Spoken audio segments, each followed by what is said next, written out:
در نتیجه عملیات زمستانی پامیر یک در کندوز 35 تن از مخالفان مسلح حکومت کشته شدند. مسئولان فرقه 20 پامیر در کندوز میگن که از آغاز عملیات زمستانی تحت نام پامیر یک نیروهای افغان در ساحات مرکزی شهر کندوز تا اکنون بیش از 80 تن از مخالفان مسلح حکومت کشته و زخمی شدند. بریج جنرال عبدالمالک کریمی قماندان فرقه 20 پامیر به رادیو آزادی گفت: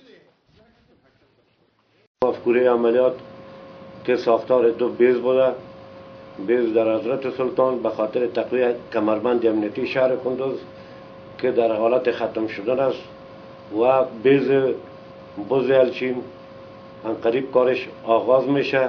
البته در طول این مدت با وصف احتیاط بسیار زیاده که به نسبت جلوگیری از تلفات ملکی عملیات آغاز گردیده.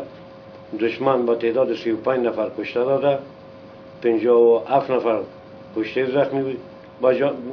زخمی داده.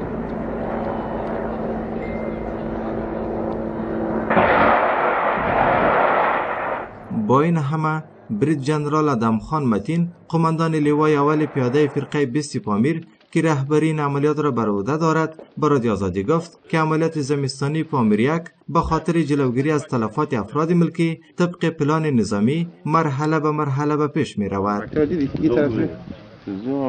با خاطر انکشاف و استحکام